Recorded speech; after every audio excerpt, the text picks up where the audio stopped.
Hello students, this video lecture is for class 7th, lesson 3rd, subject science and part 4th. In the last video we have seen the introduction of the silk, and in this video we are going to find out how the silk is processed and how the journey is from cocoon to cloth. So let's start. After the silkworm spins a cocoon of silk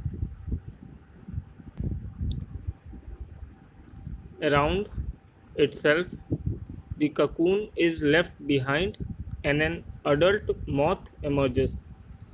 The farmer leaves a few cocoons behind to obtain moth to lay more eggs, but he kills most of the pupae inside the cocoons. The silk fibers are now unwound from the cocoons in a process called reeling. The cocoons are soaked in warm water, and then the ends of about 6 threads are taken and carefully wounded together on a reel into a thread. The thread is called a raw silk. So now let's understand this paragraph and see how the process is done.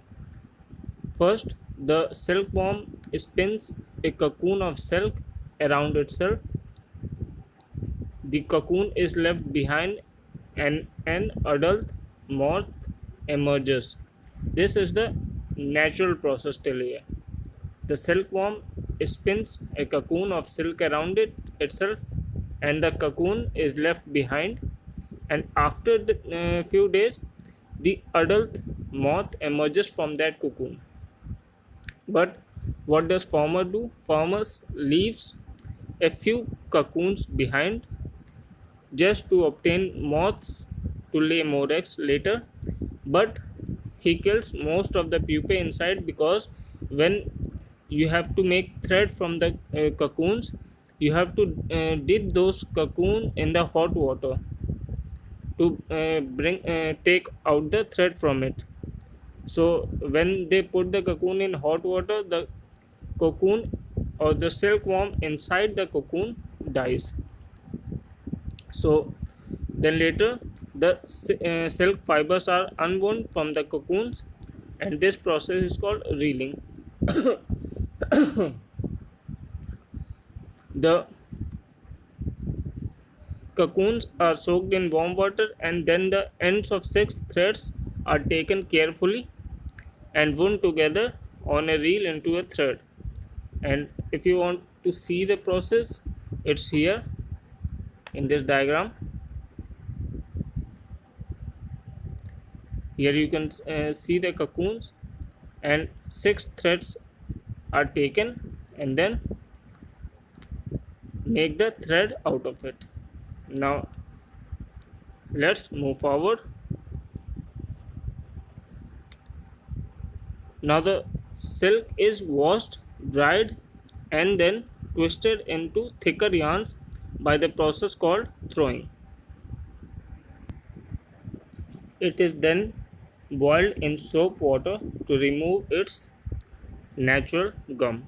Finally, it is dyed and woven into cloth. Now let's see how to identify that it is the pure silk or not. Burning is the best way to identify silk. On burning, silk will leave a powdery ash and will extinguish on its own when the flame is removed. It also burns with a smell of burning hair. So this is the test to identify that silk is pure or not. Now let's see the last topic, which is varieties of silk. Nearly 70 varieties of silk moths with economic value have been identified so far. But out of these, only 4 varieties are considered worthy of silk production. These four main varieties are mulberry silk, tussar silk, munga silk, and eri silk. So out of 70, these four are of main varieties.